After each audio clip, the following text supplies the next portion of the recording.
Good afternoon, both of you. Good afternoon, Andrew Parfitt. We're going to start with the housing benefit and then move to the work programme. Is that all right with you?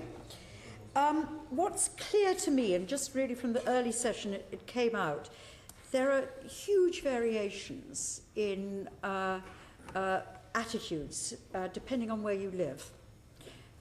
In attitudes to the changes from us as representatives. I mean, if you look at it, the way we think it'll impact locally and the value that it'll have locally is very much a function of where you live. And if I look at the report, it says that you've, just looking at one aspect of it, the supply and demand, which is pretty important in the discussion we had. On page 12, it says the department has compared supply and demand of different property sizes to identify imbalances at the national level, not the regional level. And I read that and I thought that completely misses the point, because we don't have a national market in housing. We don't even really have a regional market.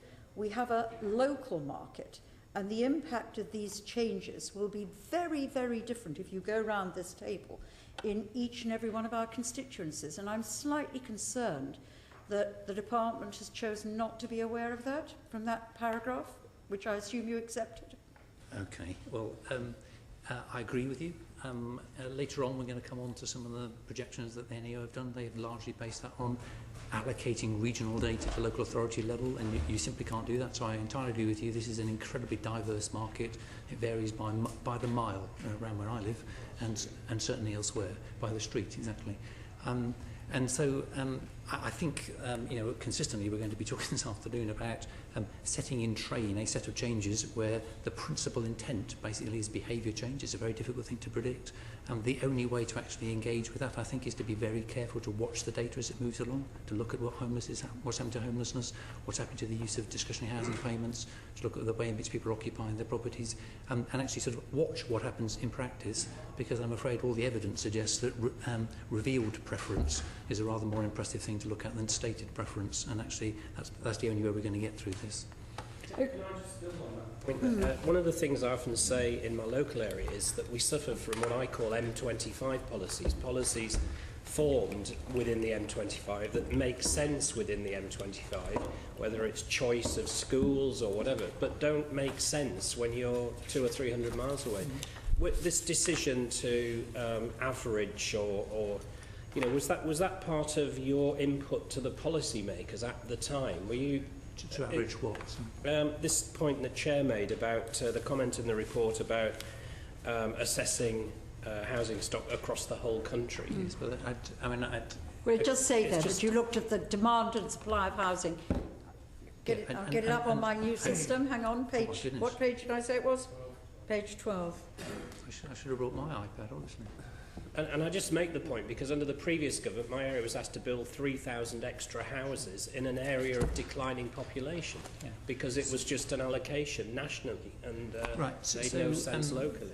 Let's have a think about what these policies are. I mean, the policy that has probably the biggest impact on most people in the private rented sector is the one about changing the local housing allowance to the 30th centile. The 30th centile is in each broader market region. So I brought with me, because it's an incredibly long table, I have no idea which Can you speak up a bit? Sorry. I brought with me, because I've no idea which one you might ask me about, the individual rents at the 30th centile for every single one of those broad market areas. And so this is not a national policy. The national policy is to make it affordable at the 30% centile level, which is a reduction from the median. But it's not a standard number, and it varies by every bedroom. Yeah. So, okay. I mean, I have now found it says the departments, I assume that's UNGL and DCLG as well, that would be the two, have compared supply and demand of different property sizes to identify imbalance at the national level, but not the regional level. Now, if you accept it's very different, I'm beginning to see the impact. I mean, I represent an outer London borough. You're going to get a lot of this afternoon, I'm sure. I represent an outer London borough. For the first time ever, we're seeing a growth of homelessness. For the first time ever, for a decade, we've got 150 families in bed and breakfast.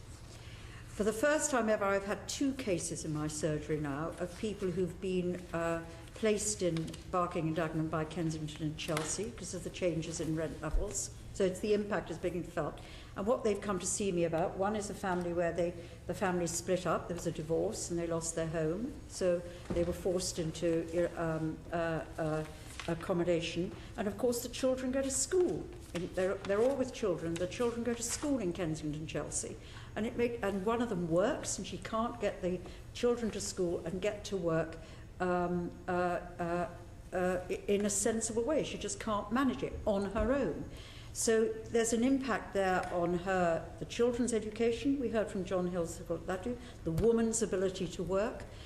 All those things are impacted. And the third thing that I've got in my borough is actually with their homelessness, they are placing people, I dread to think where, but probably in Stoke, if one is honest. They're certainly placing people outside borough. And when I said to them, why on earth are you doing that? It's because private rents have gone up in the borough. And were they not to do that, it would cost them an extra £5 million. That's the estimate from the housing official in charge.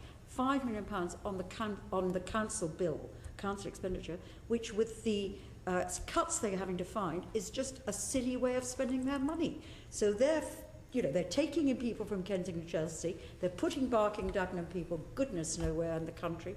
Homelessness is rising, and you're beginning to see that impact. Now, I understand it will be very different across the country in other people's constituencies, but that cannot be the intended impact of this policy, and therefore I don't know how you're going to cope with it. Apart from you've told us you're going to be sensitive to it, but I'm telling you it's out there, it's happening. Well, okay, so I listened to Professor Hill say what needed to be said, which is actually that fundamentally there is a housing problem, right? Against that background, we've put in place a number of reforms to save money because it was the government's view that actually public spending needed to be reduced very sharply, and housing benefits are part of it. The reductions that we've made essentially have tried to do two things. I mean, one is to actually try to get better use of the stock and the contributions that people in that stock are actually paying. So that's all the stuff to do with the size criteria, the increase in the non-dependent deductions, the reduction of the £15 excess. And some of it is to actually try to encourage people to be in cheaper accommodation. And so the fact that actually there have been some movements measured in, I might say, 1,000 or so, it's of the order of sort of 10-13% out of the Westminsters and Kensington to Chelsea's into some of the boroughs you're describing. I mean, in one sense, is the effect of the policy. Yes, well, the policy is indeed but to end can I up just not take paying this as in much. value for money? Because the value for money, these are the first two families I've had. And the main changes are going to come in April. It's the start of the changes. The first two cases I had. But in those cases, in terms of government expenditure, there's going to be expenditure around the children in schools. There's going to be welfare expenditure because the woman, one of my cases is a woman who's in work who will probably have to leave her job because she can't get the kids to school and get to the job. So that's why looking at the impact of these policies, I completely understand it's going to be different. Pardon? Chairman, how many cases of these have you got? How many? Cases. Well, these are the first two. That's what I'm saying to you. Because I've got people coming to my constituency surgery moaning that we're not doing enough on this issue. So it is very different, but I accept it's very different in different areas. I accept it's very different in different areas. But this cannot be a value for money impact in there. Well, okay, so first thing to say is, I mean, everybody would have a story of one individual family, and there's no point in pretending. It's very important to have those cases to give you a feel for what's happening, actually not just figures but people, Absolutely. Mr. Devereux. So I thought you'd say that, so I brought with me some people stories, because one of the policies that we've introduced, as you know, is the cap on benefits.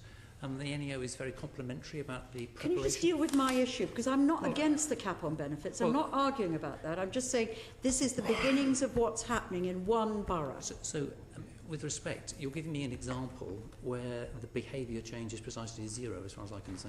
Pardon? Where nothing has changed behaviour-wise, and so all you've done is you observe that this person has less income and all of a sudden they have to move. Right? And I'm also observing that my borough is putting people into places like having to force people, place people up very far from their communities and their jobs and everything because they can't afford the increase in homelessness. They can't afford. £5 million is the figure given to me by my official. I've heard those anecdotes too. I'm not sure what the evidence is for mass migration out of borough, and I'd quite like to see that. because it would Well, be if I show it to you, Yes. how will it influence what you... All I'm saying is these are the beginnings of impacts, and I accept it's geographically some of the very people different. that we've been researching who've actually gone to Walsall actually find it a lot better, actually. They managed to get work up there. They found rents are cheaper. Right? So there are two ways of looking at this. Undoubtedly, these are policies to save money because public spending needs to be reduced. Okay? Now, I don't believe that it's necessarily the case that the consequence of saving money is that more expenditure will turn up somewhere else in the way you just described.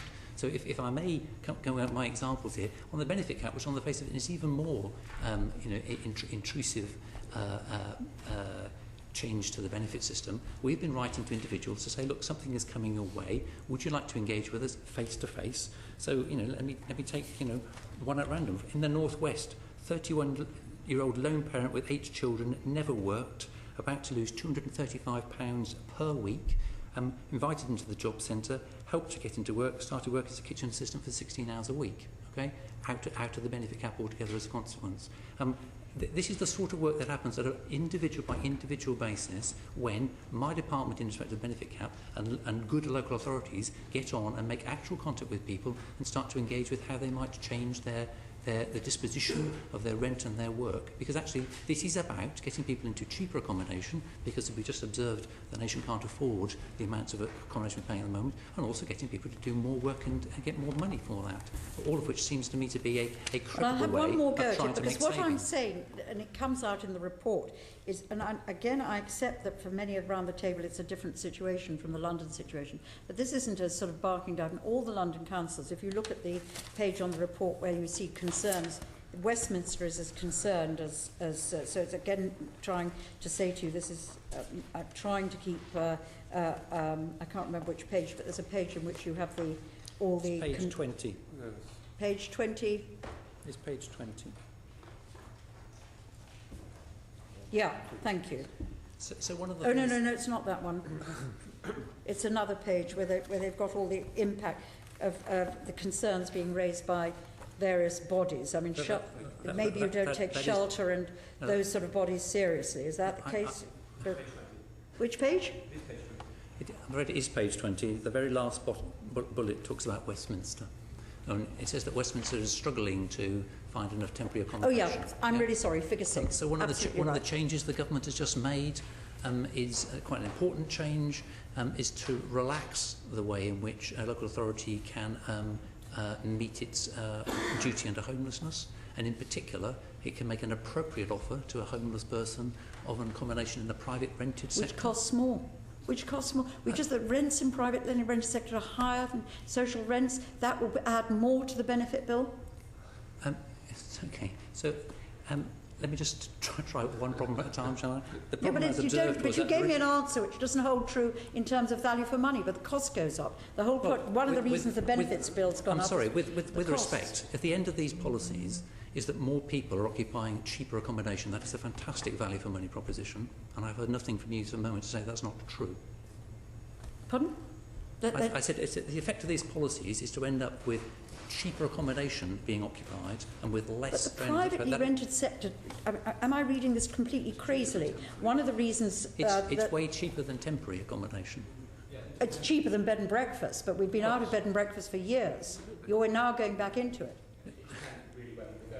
If private rented sector is the alternative to temporary accommodation, then it's probably better, but if it's an alternative to social sector accommodation, then it would be more expensive. If you look at the reason the housing benefit bill went up so massively, it's because of the increased use of privately rented sector, I thought. The private rented sector is more expensive than the social sector. Yes, we subsidise one, we don't subsidise the other. But you previously, Mr. Johnson said that people would be forced out of social housing into the private sector because there was increased demand for private sector accommodation. The rents in the private sector would go up. Well, again, coming back to the point we've made already, there are a number of very small markets here, and actually the effect that's going to happen in any one area depends on the supply and demand in that area. Okay, so it's not necessarily the case that all these things will happen. In some cases, we are the absolutely dominant purchaser of private sector rents. Okay, so it would be a surprise if we start capping what we're prepared to pay, rents don't adjust. In other areas, let's take Westminster and Kensington Chelsea, we're clearly not, and we're a very small part of it, in which case it's not obvious that the demand actually from housing benefit claimants is itself going to change the price. In Blaen y Gwent, we've got mostly post-war 3-bedroom housing. There's very little private sector housing, 1 and 2 bedrooms. There is no alternative accommodation for people to go to. If you're going to push people in that direction, the private sector, because there's less supply, is likely to see its prices go up. Right, so we're jumping from different sort of things here. So the particular reform that you're talking about then is the social sector size one, is it? No? Yeah. Yes, okay. So in the social sector size one, Mr Donaldson sitting here said just a moment ago the thing we most need is to get people to actually accommodate the right size property. So the conversation you were having earlier about, you know, what about all these properties that were occupied or underoccupied? Well, sorry, this is important because if in the end, despite, as you're bound to come back to me and say there's a shortage of, you know, 1-bedroom social sector thing, I can assure you it's cheaper to have one. It's cheaper to have one person in a 1-bedroom private sector thing than to have a 4-bedroom house in the private sector, which could be in the social sector. I mean, the whole point of properly occupying this sector is to make sure all the bedrooms are properly used. And at the moment, we have lots of bedrooms in the social sector subsidised and not actually being used. Go on, I just want, can I just find it, because I just want to get a clear answer to it. And then I've got Ian, Meg, Stuart, who else? I just want... Did you? I just wanted to get an straight answer. Are you looking at the impact? Do you care about the impact? I understand it's a London-centric issue. It's not. It's not a London-centric issue, and it's not your borough either. Okay. But what I am saying is that you need to put these reforms in place, and you need to then understand and watch what's going on. Okay. So what are you going to do when I'm telling you these things are going on? Well, let's wait. So at the moment, then the LHA changes are essentially all now in the system. Okay. Even with the generous grace period that the government gave, it's all finished by December 2012. Okay. If you look at the homelessness statistics, they have not shot up by 775,000. They've not shot up by the 80,000 that some research. How much have they gone up by? They've gone. How much do you think they've gone up by? I don't know. For the end of tenancy. You're the expert. I'm not. For the end of short-hold tenancy across the country. The end of what? How are you defining it? Well, okay. So I do it. I bet it's behind your definition. I know you, Mr. Devereux. Okay. Well, let's should we have a quiz? How many acceptances, local authority acceptances on homelessness? That's the real issue. Okay. How many acceptances, local authority acceptances on homelessness? Okay. In the last quarter, 13,890. How much? 13,890. In the last quarter. Right. Acceptances, local authority, and how does that compare with a year ago? Oh, well, that's interesting, isn't it? Because actually, a year ago, it was 12,510. So, I mean, however you look at it, these are not numbers with hundreds of thousands against them, which is what the report might encourage you to think about given this conversation. Right, don't get me wrong, every single one of those homeless acceptances is a bad news story for the individual involved. However, the numbers we're currently seeing are, for homeless acceptances, are of the order of half what they were 3, 4, 5 years ago. Right? We're much better at this now than we used to be. There is the figures I was quoting were the numbers to do with those published stats. This is the published statistics. Right? Well, all I can tell you is Barking and Dagenham didn't have people in. Well, yeah, but I don't believe it's that exceptional. Well. And I don't believe they're a bad housing authority. We've had this problem before about whether it's anecdotal or statistic. I mean, this time I'm actually going to go with the statistics. So within the totals... Well, I'm giving you the Barking Dagenham statistics. Okay, well, but these are possibly quite true, okay? Because I think you mentioned a figure of 4 or 5 people you'd seen. I mean, even 4 or 5 is consistent with 1,000 or so. You may just have 5,000 of the total. That's perfectly possible. So is Shelter's figure that homelessness is up a third since the election wrong? Homelessness is up a third since the election. Since the elections. Okay, so this is homelessness acceptances. Okay, homelessness acceptances in the at the point of the election were around 10,000. Around 10,000 homelessness acceptances, and they're now around 13,000, 14,000. So it's about a third. Okay. They're about a third. But before you look too smug, the reasons... No, I'm not getting smug. I'm just wanting to get underneath it. The main reasons why those have gone up is to do with the fact that relatives and friends are no longer willing to provide accommodation or a relationship breakdown with partner. When you look at the people who actually say that the reason they are homeless is because of the end of a short hold tenancy, they've gone up 1,000 since the election. 1,000 from 1,700 to 2,800. Right? So for 1,000 people, in those situations, that's bad news. But in the grand scheme of things, where 775,000 people are affected by the LHA contraction, I would be perfectly happy to argue that actually this is a reasonable set of reforms, and we need to be very careful that local authorities continue to manage the homeless as well. Okay, but the evidence is they are managing it well. Okay. Ian, next, Stuart. Yeah, just to slightly redress the balance, I had a family come see me 2 weeks ago with 3 children, absolutely delighted that they were getting a 3-bedroom house because the couple who had it are moving out due to these benefit reforms. So I have actually had one of those stories. So we like that anecdote. In a sense of balance. Coalition is working in this committee. Two things that Okay, they're still not voting for you. Can I just no, they do. Can I just come back to a point that was made by one of the previous witnesses, which suggested that the reform that said that local housing providers could move up towards market rent. When I didn't specialise on these reforms as a parliamentarian, but I understood that to be where people could afford it. But the previous witness suggested that that this was actually increasing the housing benefit bill. And is that something that you recognise, and was that an intended consequence of that change? As I understand it, the government has indeed allowed housing associations to charge closer to the market rent than previously, and actually a large part of that comes our way in housing benefit bill. Right, so that was affordable rents, I think, from memory, are pitched at 80%. Absolutely. Up to 80%. Up to 80%. And it was a joint endeavour between DWP and DCLG. We worked jointly together on the assessment of the affordable rent policy, and it has 2 effects which pull in different directions. As one of the witnesses said earlier, if you've got unchanged supply, then having affordable rent at up to 80% of market levels, rather than social rents around 50, 60% of market levels, that will tend to increase your benefit bill. However, the affordable rents allow you to increase your supply of sub-market property. So in that instance, you've just got you've got savings going in the other direction.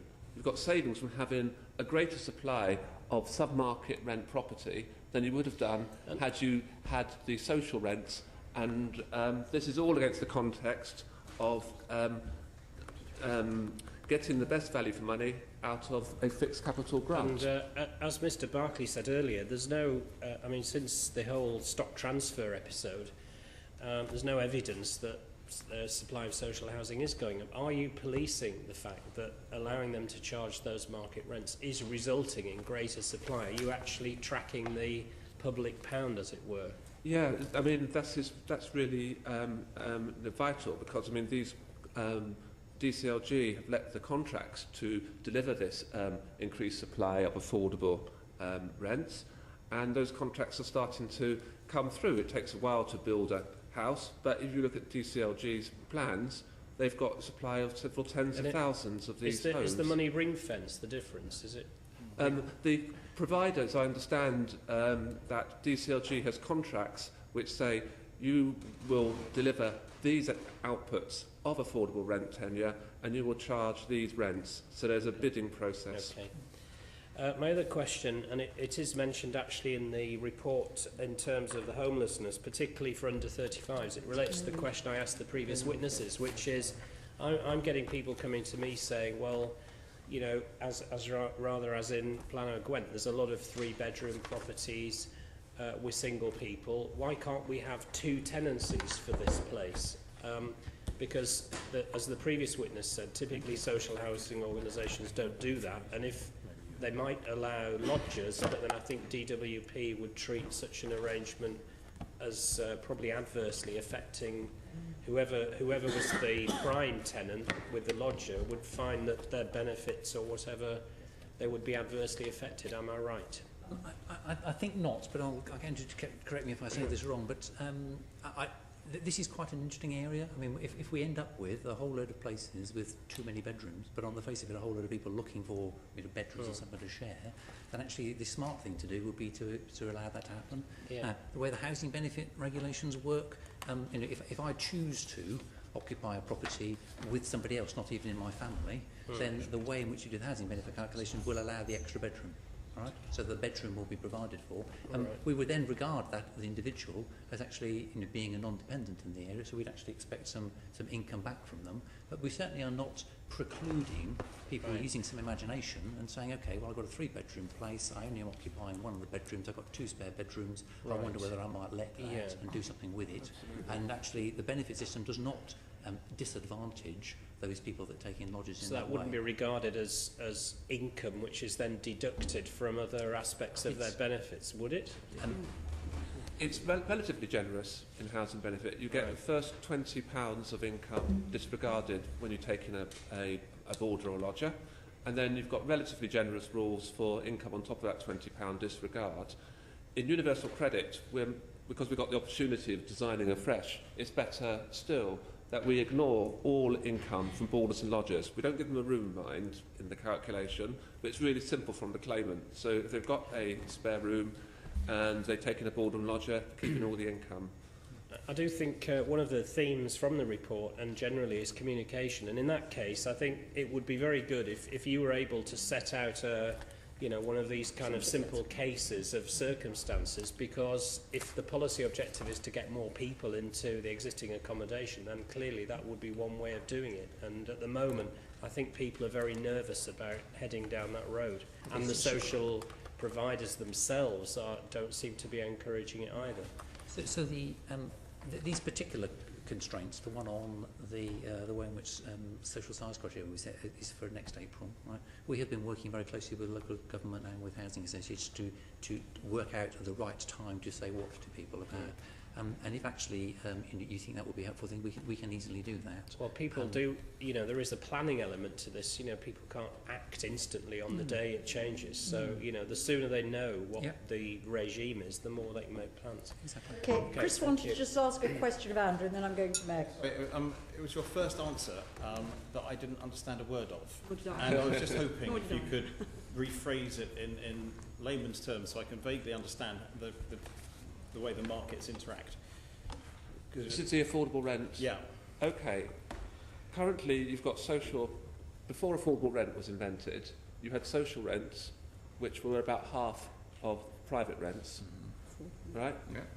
And with affordable rent, what you've got is the ability of landlords to charge up to 80% of market rents on that property. So you've moved from 50 to 80, say. There are two effects which go in different directions. The witness earlier talked about one of them, which is that if you've got a tenant who's paying an affordable rent rather than a social rent, and they're on housing benefit, the housing benefit bill will be greater. However, DCLG, from their capital expenditure, from their grant for sub-market housing, they had a choice of either producing X amount of social rents, which would be relatively small, or because it costs housing associations can get more borrowing and require fewer levels of grants, they can get a higher volume of affordable rent properties. So that means that they can create a higher volume of new ones. A higher volume of new build. So if you look at the it's not a riveting read, but it does set it all out. The impact assessment, which we jointly produced, shows that you've got these two effects. One increases housing benefit expenditure. The supply effect reduces housing benefit expenditure. The net effect is a very small increase in housing benefit expenditure, which GCLG agreed with ourselves and Treasury colleagues, and there's just been a small budget transfer to the department by recognition of that. Is that because, just get that clear, is that because you're assuming that the increased number of homes depresses rents in the private sector? I think you can do it even more simply than this. If at the margin we have one person in the private sector today who is at market rents, who tomorrow could be in a place where we're charging 80% of the market with some COG subsidy, Oh, then I the see. housing benefit bill will be lower. So you're assuming you'll take more people out of the privately rented sector into the affordable rents homes? So it's a volume effect. I haven't got the figures at the tip of my fingers, but instead of producing, say, 20,000 hypothetical units of social homes, you're producing 60,000 units of affordable homes. So you get that supply effect. You're able to bring more people out of the private sector. Yeah. But We had a hearing on this in the summer, actually. Yeah. Yeah. you are having Okay. Meg. First of all, I think I just need to comment in passing that in Hackney, South and Shoreditch, it was telling you that 80% of private rents is by no means affordable. And I was a bit surprised, Mr. Parfitt, to talk about it's when affordable rents were invented. There's been a debate about this since the 70s at least, when the housing association movement got going. I mean, just by clarification, Your new it's definition when of it it. was badged the affordable rent tenure of DCLG. That's what I meant. Right, by okay, that. that's what, good. I'm glad you're clear on that, because it Yeah. was, I think, between 25 and 30% of income, Yeah. depending on how you measured it. So, okay, but I mean, it is going to be a big issue. So just briefly on Hackney, because everyone's mentioned their constituencies and it's important I mention mine, but there are serious issues that in my constituency. To buy or rent in the private sector means you have to have a very, very good income. There is a high percentage, about half of my constituents live currently in the social rented sector. And I give you, you can talk about many examples, but people who are on low incomes who need to be near to work because it's not ridiculous for them to travel long distances, for instance, to work in a hospital or whatever, will not be able to afford to live in my constituency in future. It's already getting difficult in the current system. With the bedroom tax, it's going to be very difficult for many families, for instance. So I just wondered if you've got thought and worked out the other costs to society of having a shortage of key workers, effectively, in places like mine where rents in the private sector are high, and therefore the 80% rent would also be very high. So I think the only way to answer this is to actually, as I said earlier, to keep very close to the data as it moves along, because it's very easy to make sweeping statements that says all key workers will be priced out of central London and they won't be able to afford the travel. But I'm just not sure that that's a sound basis of making policy. I mean, I've just come, I come from the Department for Transport. We put £2 billion a year into subsidising transport in London. Actually, there are different ways in which this calculation works, and I think to assume that because we're in central London, all of a sudden it's going to be on wasteland.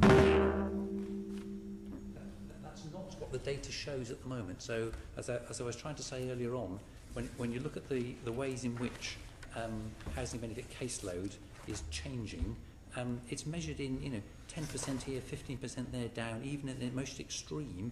In your West Midlands, your Kensington, Chelsea's, is measured at plus 10% in some other places. Okay. These are not sort of shock horror, Can I tell you partly the reason for that? We're talking statistics, and I appreciate we're looking at value for money. We need to look at the data. You do. But in the real world out there, my constituency has grown, or my borough, 30,000 people it's grown by 30,000 between censuses. That's made up of predominantly under 5, so the birth rate. Yeah. And young people in their 20s and 30s who are young professionals or young people starting out. The churn with both those groups is pretty high. So it's not just about the cost of whether people can live, but it's also the cost of how long that they can stay living and keep holding on. We have a middle management issue. People moving, you're losing experience in London. My area. What is it? The median tenure in the private sector is 1 year. It is the case that people are turning over in the private sector quite quickly, and has always been the case, it will always be the case. In Hackney... sorry, I need to correct you. I have got private estates that have got long-standing tenants because of the old tenancy rules. The reason for the churn is because... The median is 1 year. In other words, there's a lot of people who are churning quickly, and there's a lot of people that stay a long time. Sorry, no, but there are not many staying because the old tenancies are running out as people get older and die, but the new tenancies are all assured short-holds, so that will reduce the... rolled over, don't they? I mean, they get rolled over. Not actually that many in parts of Hackney, to be honest. I mean, there's a real issue because young sharers can't afford often to rent on their own because the costs are so high. So let me just bring you back to housing benefit. Then housing benefit, private rented, so in Hackney, March 2011, before we started the reforms, 10,070 claimants. August 2012, latest data, 10,360, 2.8% increase. So it doesn't feel to me as if some seismic event has occurred. But my point, Mr. Devereux, is not just about there is a money. Of course, there's a money issue. Of course, it was the current chief whip that talked about letting housing benefit take the strain back in the 90s, I think, or maybe the late 80s. So it's been a running sore for a long time, housing benefit, across governments. But there's a human cost to this churn that is hit. It seems to not come into your calculations. So for a hospital that loses an experienced nurse, every school that loses an experienced head of department or senior teacher because they've decided to up sticks and move out of the area because it's expensive and they get a better lifestyle in Teesside than they can in Hackney. I mean, I have to say, I couldn't see why anyone would move to Teesside compared with Hackney, but some people choose to do such things. But my serious point is there's that churn, and this is looked at, I mean, back in 2000 when I was on the London Assembly, we looked at this. So these are costs too. Well, okay, so I guess all I'm arguing is, I've now been living in London for 35 years, the people around me are moving all the time, they have done every single year, it has always been thus, I quite agree. In a world in which there was no churn, there may be some advantages. These reforms have not, it seems to me, accelerated that churn. I don't know what data I'll be looking at to demonstrate it, but it doesn't look to me as if there's lots more people moving around here. Okay, and these are despite the fact that the LHA reforms, actually, they're largely complete now. We're now setting rents at the 30th centile, not the 50th centile, for virtually everybody in Hackney. Well, we've had LHA for a while, and people move because they know that when people are not going to be able to settle in Hackney. Many of those 20-year-olds wouldn't have a hope of being able to settle by or rent. I'm not sure which particular policy. They're not necessarily claiming, but they're not necessarily claiming housing benefit. But soon they might be refused it if you ban it for under 25s. I have to say, but the minister has assured me that might not happen. Okay, so I mean, I'm not too sure quite which part of the government's policy I'm being invited to defend in that comment. Well, okay, there's lots. Well, I think can I just move on to a big issue you just raised about lodgers? One more. This is very important. You said, Mr. Parfitt, that you're changing the rules, and I just need to get this absolutely clear, so that if a constituent of mine has a 3-bedroom property that they're under occupying, they've got 2 spare bedrooms, they can keep all the income that they get from a tenant or a lodger. A lodger under universal credit. Sorry, up to. In universal credit.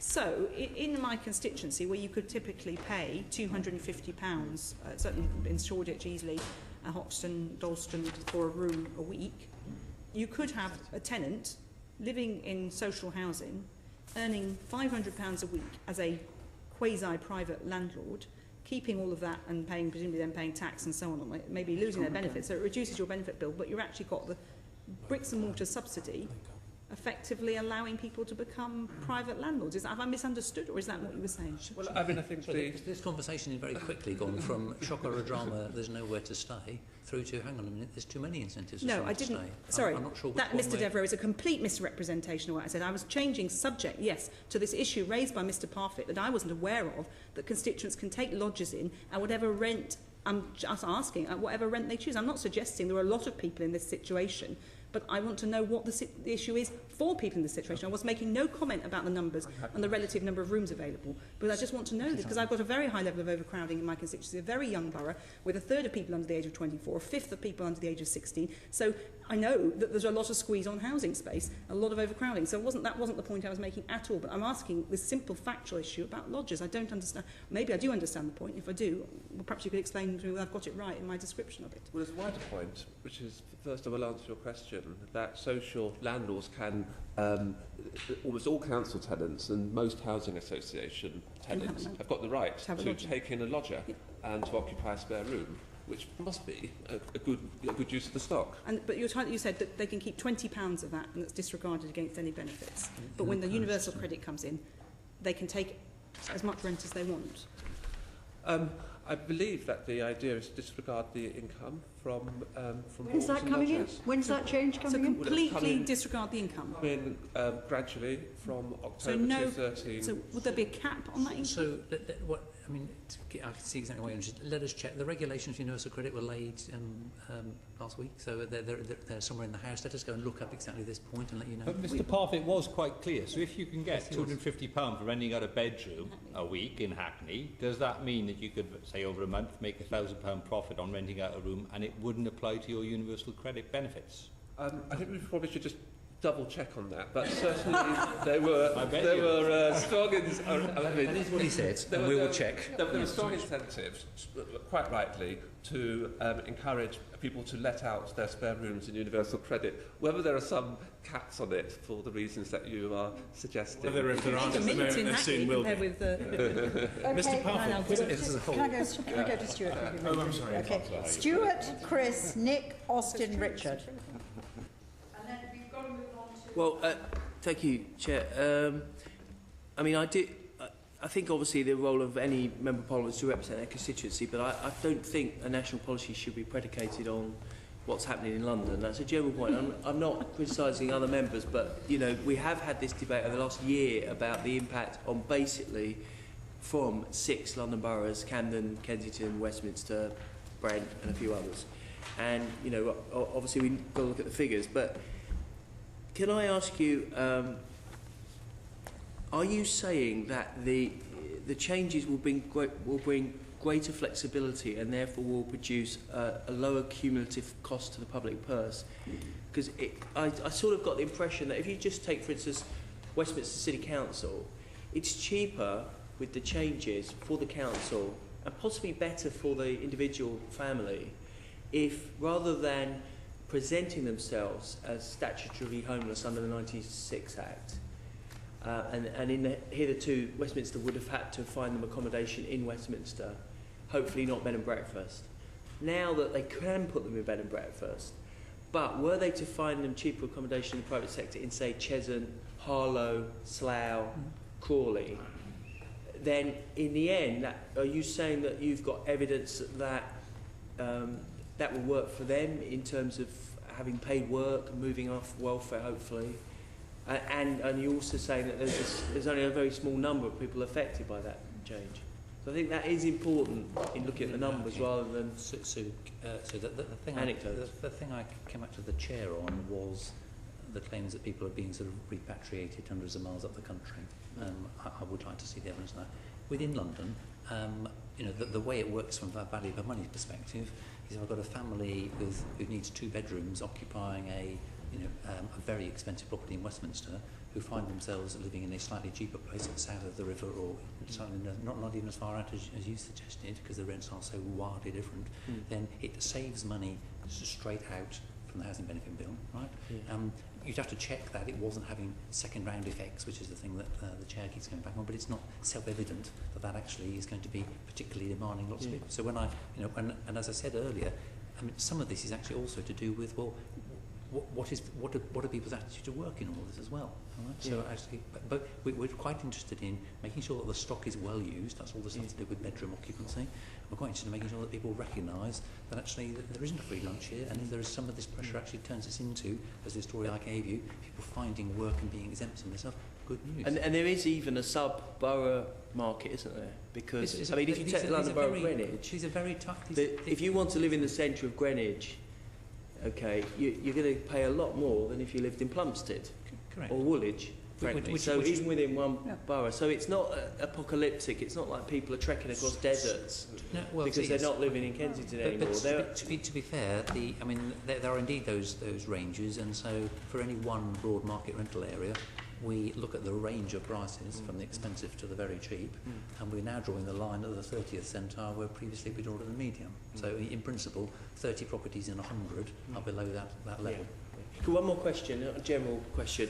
Can you tell us, because there's lots of debates, and I know this is slightly away from value for money, but I think it's very, very important. There's lots of debates about the impact of benefits on people in work and out of work benefits, and I know you don't want to get into, no doubt, that bigger issue, but is there a rough estimate of the number of people, working age people, that were in work in social housing, say 30 years ago, compared to the number of people in work now in social housing? Because there is a perception that, rightly or wrongly, that there has been a quite substantial growth in the number of people who are not in paid work in social housing, whereas big societal change, because say 30 years ago, it would be quite normal in Barking and Dagenham for people to work at Ford and live in a council house and be in work. Whereas now there's a perception that if you're in a housing association or property, you are on benefits and you're on welfare. I just wondered if you can't give us that figure now, it would be very helpful to inform the debate about where we are. I've got figures with me which sort of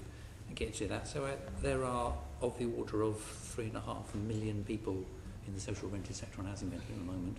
About 2/3 of them are on passported benefits, by which we might therefore assume they're probably out of work. And about 1/3 are not passported, which probably means they are actually in work. So they're actually earning something but low enough to still get And it was probably only a fifth as recently as 1970, not in work. In other words, it's switched round now. In those days, the bulk of people in social housing were in But the work. reason for that, Stuart, just because again, if I dare say from the borough, that's absolutely true. But the reason is that many of those in work bought their houses. So that especially took, in Barking. especially in Barking Douglas. So they bought the better off who were in work, who might have been in social housing a generation ago, now are owner-occupiers, which is a good thing. I'm not against, but it means it's the nature of the social rented sector has changed. Thank you. Correct. Thank you. Chris? Yeah, I was speaking to Sam. In the report itself, on page 18, there's also the paragraphs that say essentially you don't estimate the savings, or you don't take into in your savings, you don't take into account the administrative costs of making the changes at local authorities. So how much do you think it should cost? And then coupled with that, paragraph 8 on page 6 essentially says, it asks the question, what incentive is there for local authorities to implement these reforms, housing benefit, when the universal credit is essentially going to take these things away from them? So why don't they just let it, wither for a bit, and then you take it all over? Okay, so the answer to the last question is because they have a statutory responsibility to run housing benefit, which they don't have the choice of. So I'm afraid that they can't not do this. That's what they're constitutionally required to do so. On the first, there's quite a lot of it in this report which goes on, as you can see, in paragraph, I'll put my glasses on, sorry, 117, to talk about automatic transfer of data and the like. Some of these reforms will require some further bits of information to flash backwards and forwards to local authorities, in particular around the benefit cap, for example. There is clearly going to be work, exactly in the sort of way we've been describing, the sort of the face-to-face work, which will be necessary to make this transition. So the first thing that we have done to try to get this away is to actually increase substantially the money that we've allowed for discretionary housing payments in order to make sure that actually there is some money in the system to help actually facilitate some of the transfers that need to go on here. But as a general rule, as you will all be well aware, anything that central government does which actually does impinge a new burden on local government, we have to sit down and have a day of reckoning with them and settle up, and we will do the same for this. Okay, and we're expecting great savings from this, so how are the savings running at the moment? Great savings from changes we're making in housing benefit in general. Okay, so... You predicted 514 million. Yeah, for this year. I'm just wondering whether I've got that figure with me. So you've got a table that says that the savings in 11-12 would be 514 million. Okay, I'll have to write you a note on that. I don't know. I don't know if you've achieved that. I don't know that I've got a bit of paper that tells me what I've done. What have you done? That was going to be my question. Have you got your 514 million?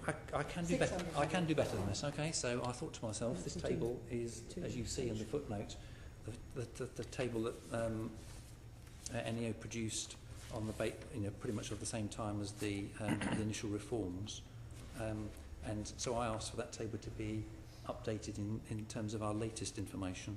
And so at the time that we did the budget, where are we? Real terms. Oh, crumbs. Bear with me 2 minutes. Okay, so I think in the budget 2012 figures, we estimated that in 11-12 we'd saved £450 million. So at or around the number we were thinking. What was the figure we've got in the report? 514. 514. So what did you save?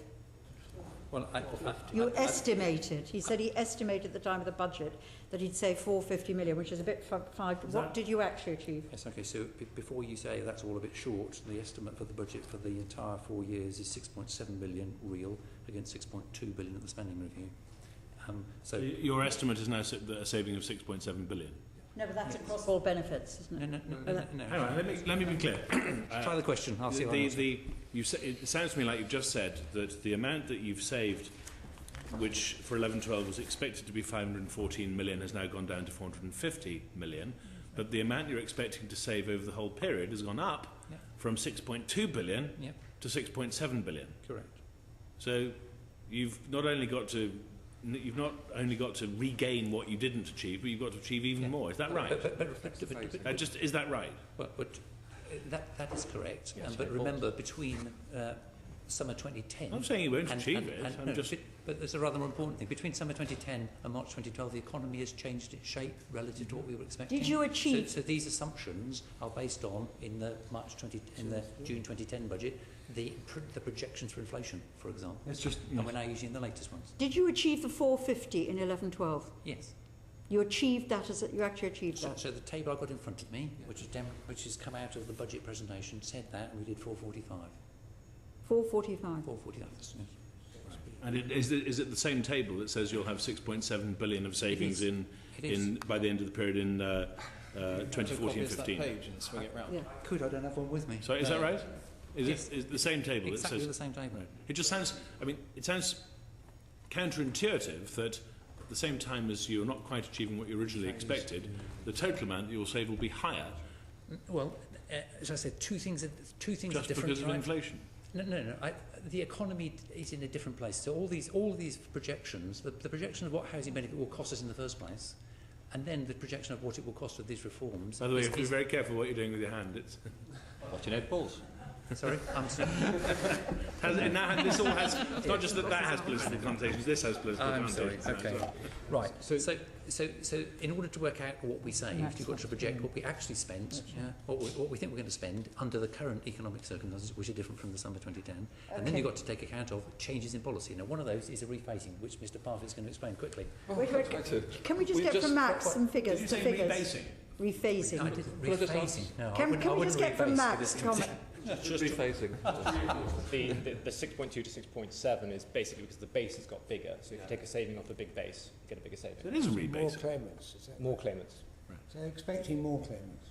And therefore more saving.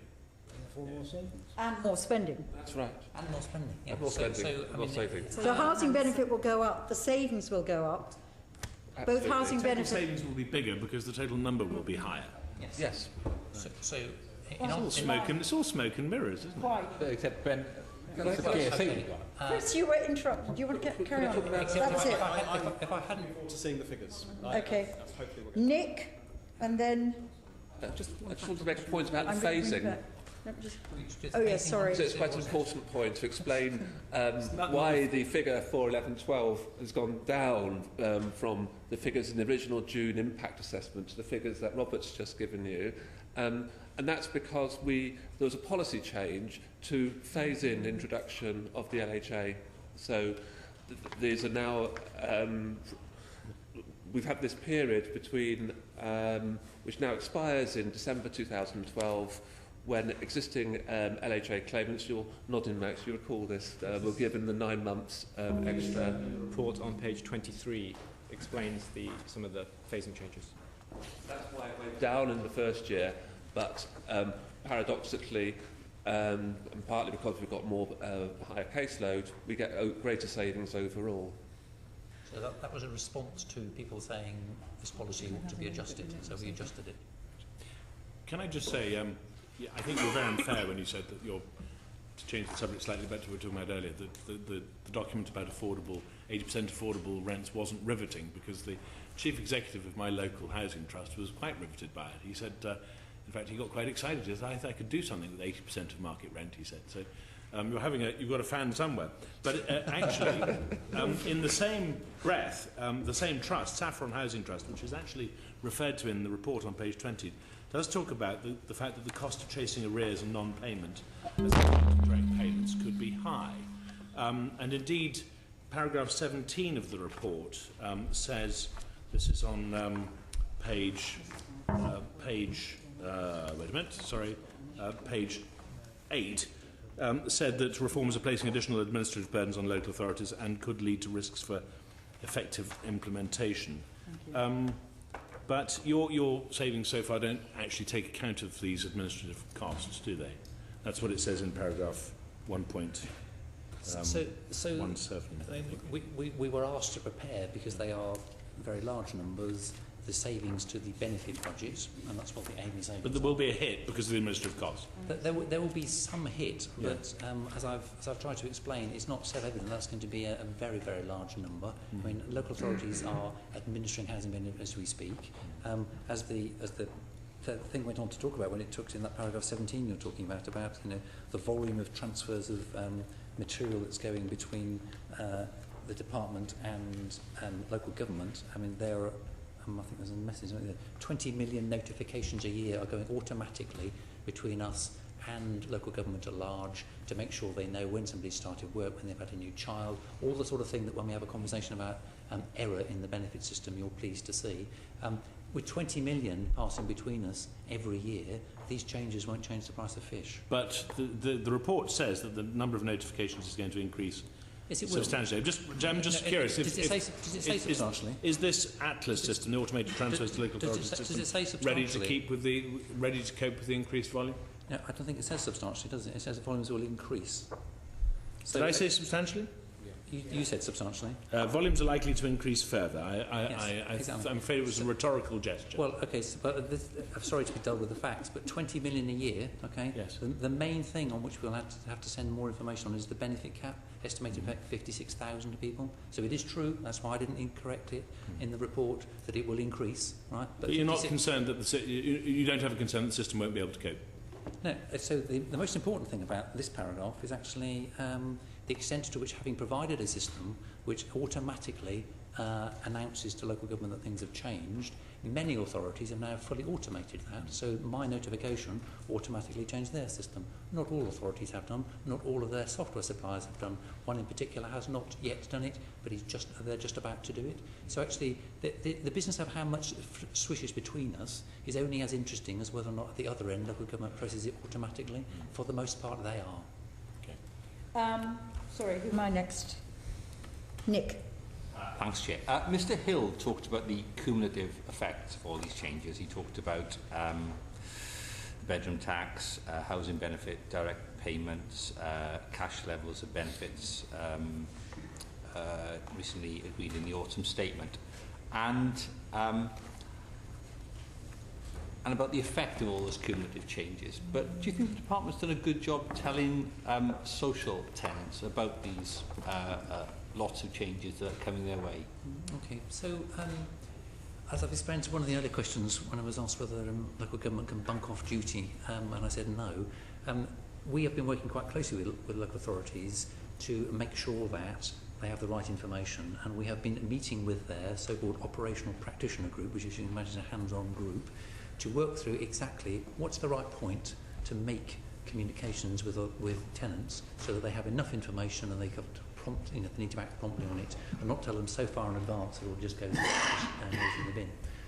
We've agreed those timings with them. Those communications are going out now. You only completed the social sector size criteria debate a couple of weeks back. So it having now been law unequivocally, there's a system preparing to roll to get us through to April. So we have sought to support local government in fulfilling its statutory obligations in good time. So you're sort of inferring not yet. Is that what you're saying? Or you plan to do it at a particular time? No. So what I'm saying is that the local authorities who have got to deal with these tenants because they are their statutory duty have made a choice about when the best time to deal with them is in order to make sure that they take action promptly. But given there are... I mean, I was with the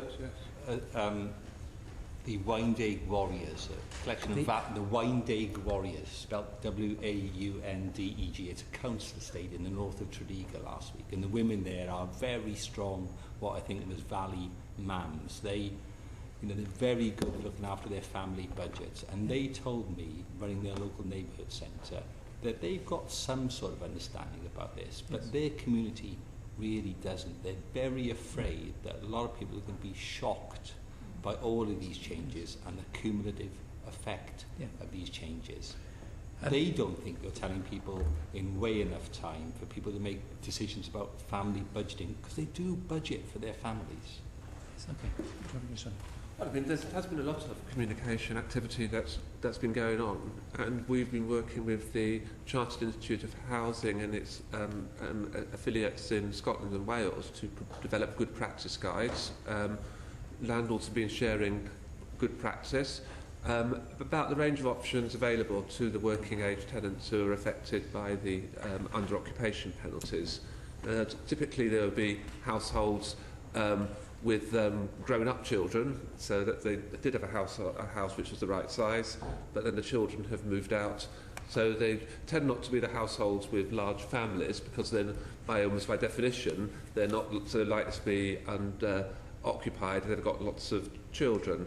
And then what this good practice does, it sort of has actions on the tenant side, what the choices are open to the tenants, whether to see whether get into a job or increase hours, or taking a, dare I mention, boarder and lodger, or also on the landlord side, to share good practice between landlords, more specifically to pool sort of allocations, pools, to look at sort of the interaction with the private renter sector. One option that some tenants may want to consider is for a short period to accept a smaller property of the correct size in the private renter sector, but in return to go to the top of the queue for when a suitably sized social sector property comes available. So there's a whole panoply of advice there, and as Robert was saying, there's a sort of a question about the right time of which to get the communications in. So there have been, if you look at any of the websites of housing associations, the under occupation penalty is up there in lights to warn tenants.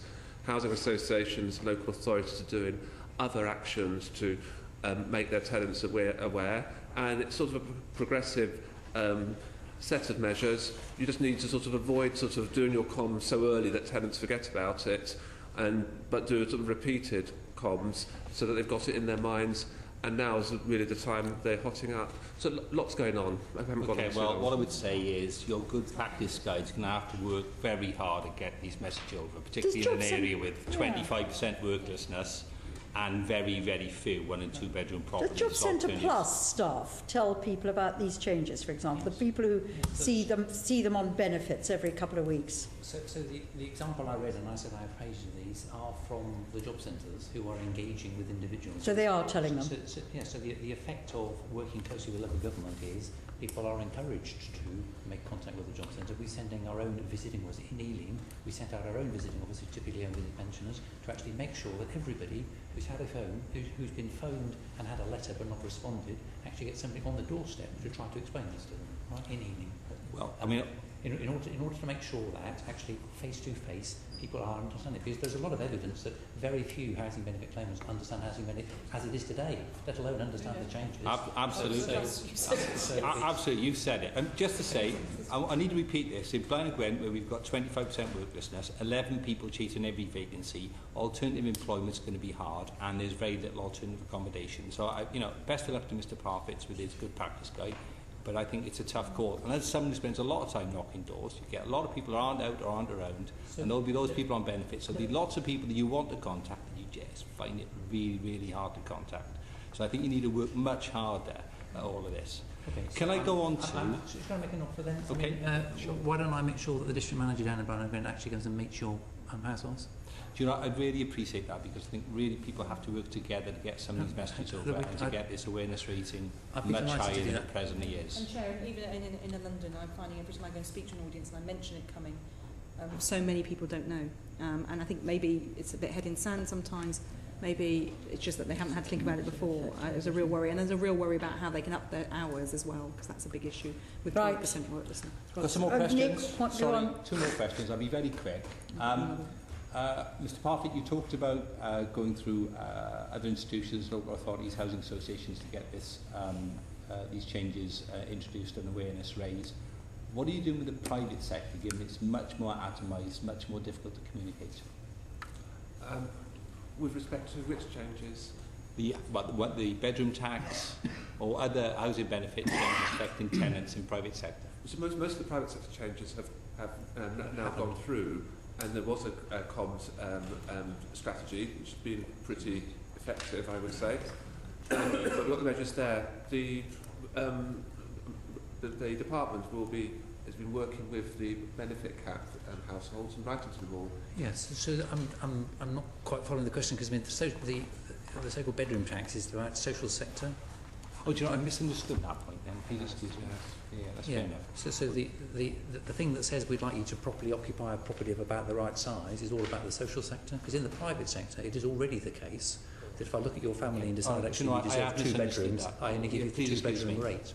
Okay, sorry, there was one other question though, which was the direct payment pilots. What's happening to them in terms of rent arrears and the possibility of evictions? Okay, so the rent payment pilots is quite an important thing. So when I said earlier on that very few people understand housing benefit, this is in part because so few people never see it. Right? So it is a fundamental part of the design of universal credit to say, actually, we want more people to actually have to participate in this, even to put a direct debit in. But we know that there's a lot of concern about it, so we're running pilots. I think there's 8 around the country, and we're trying to work out, actually, well, what would happen in practice if this was the case. So it's early days still in the pilot, because the universal credit doesn't start yet anyway. 2 things are coming out. I mean, on the plus side, actually, many more people have got bank accounts than actually we might have imagined within these sectors. Many more people, say that again? Many more people have bank accounts in these areas that we've been going to look at for direct payment than previously been imagined. Gwen, I'm told it's 70%. Sorry, I haven't got the numbers with me. But on the flip side, the other thing that we're learning very clearly is writing letters gets you nowhere. You've got to sit down and eyeball people and explain it in words and one syllable. So what's happening is that by actually going out to particular landlords and social landlords and sitting down and working this through, it does look as if it would be possible to actually move quite a lot of people in direct payment relatively safely, but you're going to have to do a lot of work to do it. So unsurprisingly, that's what we're going to have to queue up to get. So in fact, you're going to maintain a lot of direct payments in both the social... No. So that's not what I said. What I said was a lot of people have got the apparatus to make a direct payment, yes, but are not currently making a direct payment. And the question then is actually, well, how can we make sure that they can, for example, construct a direct debit on their account if they have an account? And as I say, more of them have accounts. So you are encouraging greater use of direct payments? Direct payments from the tenant. Yeah. But at the moment, the tenant knows nothing about it. It goes from A to B. But have you, I mean, I think this is a really important issue, having been around this, I said in our pre-meeting, I've been around this for years and years and years.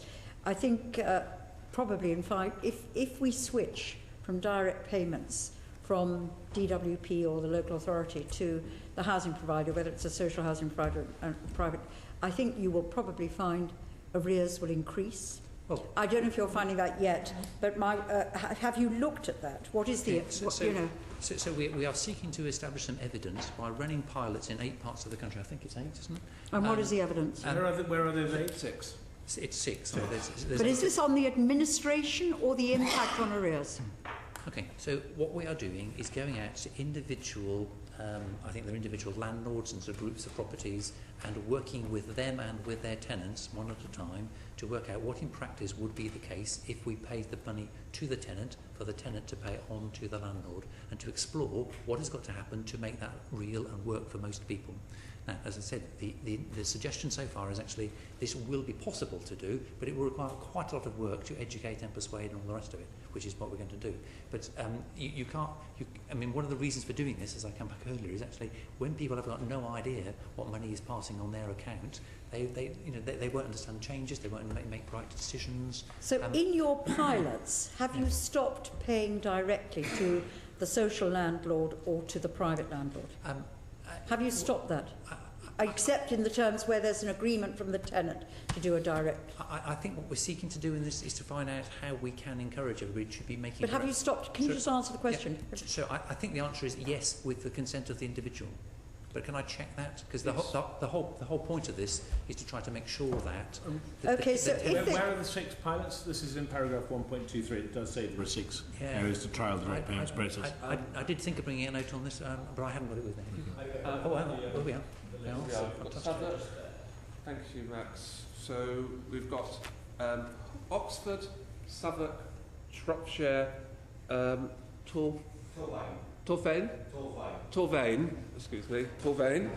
and Wakefield, and there's also one in the Edinburgh area of Scotland. And what volume's involved in these pilots? Is it everybody in that area, or is it just a sample in that area? What it does is it's basically about 3,000 tenants in each area, both housing association tenants and council tenants.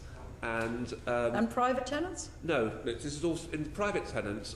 Already, the default is that private tenants on housing benefit will pay their own rent, but they will at the moment, a third the rent gets paid directly. Absolutely. The default is that the tenant pays their own rent. However, there are protections for two circumstances. One is if arrears start to build up above a certain threshold, which I believe is 8 weeks, then the housing benefit reverts to go back direct to the private landlord. And secondly, if the initial assessment of a new claim suggests that the tenant's got some behavioural difficulty or mental health difficulty that makes it unlikely they're going to be able to manage their own rents, then the payment goes direct to the landlord from the start. So that's why you've got this situation where you've got about, I think about 500,000 private tenants with the rent going to the landlord. And these 18,000 people in 6 areas that you're doing these 30,000. I thought you said 3,000 in 6 areas. Oh, sorry, 3,000 6 areas, yes, sorry. Yes. These 18,000 people are, as it were, your test bed, and you're experimenting with what works. Once you've identified what's good and bad, you then have to roll it out across the whole country. Right. Presumably, unless you're equally careful in each and every bit that you do across the whole country, you're not going to get the same level of performance. Correct. So it's going to be a quite slow and costly process. Well, it's going to be a process which each individual landlord and set of tenants is going to have to work their way through. But I mean, as I said, this has got in the figures I'm quoting. I mean, 90% of the people that we've been sampling have got a bank account. 81% of them already use it for direct debit. And 80% of them think they agree with the statement, I'm very well organised when it comes to managing my money day to day. This is all about 80%? 80%. Can I just ask... Isn't that one of those cases where stated preferences and revealed preferences Can I just ask a question? might tell us something? I haven't got a clear answer. You're piloting this system. You're trying to encourage individuals to do direct debits to their landlord. Yep. My experience tells me that some will choose not to, whether it's your 20%. If they are arrears in your pilots going up, is there any trend around arrears in those pilots? I believe that's the answer, because I can't give you one yet, but once we have enough of the range of its time series to get arrears information which is available, we'll be putting it out as part of the evaluation. And what will you do if arrears, as I guess they will go up in areas like Southwark? We would have to understand why, Chair. Well, because... Okay, and we'd have to understand whether... I mean, maybe, because when people are tight on money, and are facing a whole range of constraints around their lives and higher prices, they will not. You've got to, if the rent doesn't automatically go to the landlord, they don't pay their rent. This is people at this, who are in huge difficulties. That has what history tells us, Mr. Devereux. Okay, so maybe. Okay, let me just try this thought. One of the reasons the government wants to do this is because at the moment we assume you've only got to put your hand up and we'll pay it direct to your tenant, direct to your landlord. It's simply not obvious from this sort of data that is necessary for the great majority of people in this. Now, I'm not going to disagree with you that some people will find this difficult. That's why Andrew's explained that there will be safeguards in the system. And have you got no data on arrears so far? We've only just done the field work and get people onto direct payments, so it will take a while, obviously, to find out whether they collapse. And let me just ask you this. A lot of what you're saying is sort of wait and see, which is a good thing, right? You're observing what's happening, which is a good thing. But I want to know how quickly you'll respond and how. So if you find, for example, in this instance, that arrears do go up, which my guess is you will, but if you find that arrears do go up, what will you do and how quickly will you be able to react? It will depend on what data we see, and I'm not going to speculate. because, I mean, it's But how quickly can you react? How quickly can, you know, the policy says do this. If there's an impact, right the way through this policy, if there's an impact that you know, that maybe wasn't intended, how quickly will you react? Okay, either with your discretionary payments or with your the money that you got under the autumn statement, or indeed on this issue of direct payments? If the way to override whatever the default system is to allow the landlord to approach the Housing Benefit Department to do something else, there has to be a clear set of rules about in what circumstances can that trump what the claimant wants to do. At the moment it's set at one particular level, it's very low.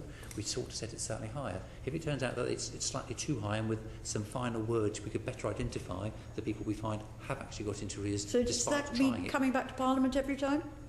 I don't know whether it's a regulatory question or a guidance question. That's a subtlety. I don't know the difference. I mean, I think we've designed the system in Universal Credit to be that you can do it with the operational guidance, so that it is, you know, you've got the ability to have different arrears triggers in Universal Credit. This is what the pilots, the demonstration projects, are testing.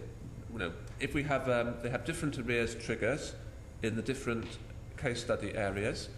So in one area, I think it's 4 weeks, and then the rent automatically reverts to the landlord. In other areas, it's 8 weeks. In one of the areas, it's 12 weeks. And so you're going to get information about that aspect of the design of the project on arrears, which will then feed into what the policy decision is and what is the operational guidance in Universal Credit. Which seems to me like quite good work. Go on, Nick, finally. Thanks, Chair. Mr Hill's talked about lots of cumulative changes, and it's good that you're doing this testing, but I understand the direct payment changes are going to be introduced in relatively short order. Do you think you'll have the information back in time to have confidence that your rollout of the direct payment processes will work well? Direct payment is only being introduced with the rollout of Universal Credit. So, I mean, this is not the hearing of Universal Credit. So we're intending to start a pathfinder for that in Manchester in April. The particular class of claimants that we're trying to engage with Universal Credit at that point are relatively straightforward claimants to make sure it's easy to process. Few of them will actually have housing costs. By October, we should be starting on more complicated people, including some housing things. So we are still along, and that will then be still pathfinding that. So you're testing now, you're doing a pathfinder in March, and is it rolled out next autumn, did you say? No. So there's a pathfinder for, let's say, you know, single, relatively young JSA claimants in Manchester. That's what it is. And we will then pathfind what it is to process a couple with more complicated circumstances from October. When we know how that works in the courses of October through the turn of the year, we'll then seek to replicate that right across the country. So the sort of the expansion across the country is into sort of the early part of 2014. So we've got. So this time next year you'll be rolling out direct payments. From around that, yes. Right, Guido, then Austin. Just a quick observation to start with. I think in terms of your communication strategy, it appears to be working fairly well in North Wales, indeed to the extent that I feel that it's working too well. It seems to be quite politicised in terms of people being sent to me who are, for example, with the under occupancy rules, they're pensioners, and yet they've been sent to my office because, you know, I'm responsible for welfare reform. And they will be affected because of the changes. So just we'll park that one. What I really wanted to ask about was the discretionary housing payments. The department has put aside £390 million for the purpose of discretionary housing payments. Why did you come to that figure? Why the figure of 390 million? And what is that aimed to provide? Because it seems to be the answer to many of the problems which are being discussed about in relation to some of these changes. So the discretionary housing payments have been a feature of the housing benefit system for many years, but not at very high levels. They're about £20 million or so it was running out for many years. We have substantially increased it, and over the Parliament it's 390. The purpose that's put to is basically to enable local authorities to assist with the transition. So it could be either some short-term rental support, it could be the help with a deposit, it could be help with removal expenses, and it can be used in a pretty broad way. We've given a very substantial discretion to local government to think how best to spend this. so that there's very few constraints on it. We've asked them, starting in the new year, to give us, because at that point we're going beyond just having LHA reforms, the private sector reforms we've been talking about. We're going to get into the benefit cap, we're going to get into the social size criteria. We've asked them specifically to report to us each month on which particular policy is triggering the payment, and also to report to us each month what sort of thing they're purchasing with it. So is it a removal, is it a deposit, is it whatever it might be. So we're getting the flow of information to tell us how people are using the additional money that we funded. In answer to the question, why is it 390, it was a judgment made at the point at which we did the spending review, along with lots of other things. You recall that the emergency budget was an emergency budget. It was done in something like 7 weeks from flash to bang. We signed up to these savings of 2 and a bit million, and we put around 6% back into the DHP. In terms of discretionary payments then, just out of interest, one of the issues that have come up in my constituency surgeries is some parents with 2 children, one of 9 and one of 6. Yes. A boy and a girl. Now, by the time the boy would be 10, they wouldn't have to share rooms.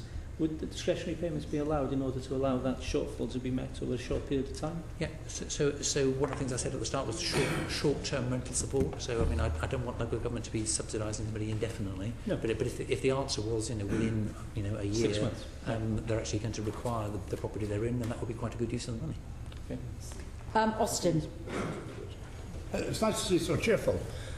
In fact, I don't think I've ever seen 2 officials look so happy in the face of what all the London MPs I talked to told me is going to be a looming disaster. But it's nice. But you said, I think this was never at the start, this is what I heard you say, that at the end of the day we shall see more people in cheaper accommodation and paying less rent for their accommodation. Now, if that's the case, how will that be achieved, and when will it be achieved? So how will it be achieved and when will it be achieved? So let's take the private rented sector. I explained earlier on that in every single part of the country, as we've observed right from the first moments, there is a broad range of rents available, from something that's very, very cheap to something that's very, very expensive. It has been the policy of the previous government to set the housing benefit cap at the 50th centile, halfway up the distribution. We have now pretty much completed, so this is all over now, and now capping that at the 30th centile. So the way it saves money is because it restricts the proportion of properties in any one area. Right. So it'll bring private sector rents down. Well, it doesn't have to. You nodded. No, is that right? It may do. It doesn't have to, but it might. So I'm not going to overclaim for it, but it clearly has this effect that for every claimant that only wants to take a property that's fully covered by the LHA, they will be fishing in a smaller pond of properties than they were previously done. That will effectively mean there is less money being spent on housing benefits. And will it see more affordable houses built? That's an entirely separate issue. No, but will it? I mean, but this problem is caused by the fact that we haven't built enough social and council housing, isn't it? If we built enough, we wouldn't have to be spending so much on housing benefits. It's a much broader conversation which the professor was getting into about the total stock of properties in the country, full stop, and how they're all owned. There are still, I'm not going to freelance on policy, but no. Have you done any calculations on the effects of these measures on child poverty and any increase in child poverty that will ensue? Well, the report carefully explains that actually when you're dealing with something that's a big behavioural change, it's quite difficult to project what it will be. So I might imagine that if I'd read out my case study earlier on and said to you what's going to happen, many of you would have said... But there will be some increase in child poverty, there must be. Because people are forced to move into lower rent accommodation or pay higher rents, and therefore there's less discretionary spending to spend on the kids. Well, okay, so as I say, you've answered your own question. It depends what people do by way of behaviour, okay? If we have pitched the 30th centile, a place where people can find properties... But if they sit it out and pay the room tax or whatever, pay higher rents, there will be less money left for the kids.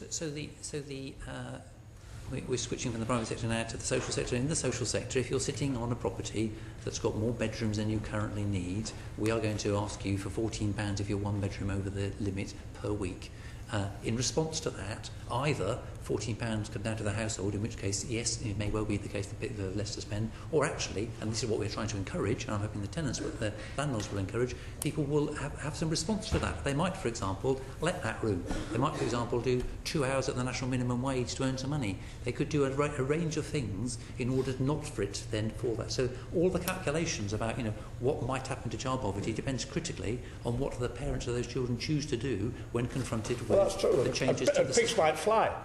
I take it from the previous conversations. But pigs didn't fly. Pigs didn't fly. I take it from the previous conversations. You haven't done any calculations on the amount of debt owing to social landlords. For instance, our housing association in Grimsby, Shoreline, tells me that they're afraid that there will be a big increase in debt because people won't pay the rent.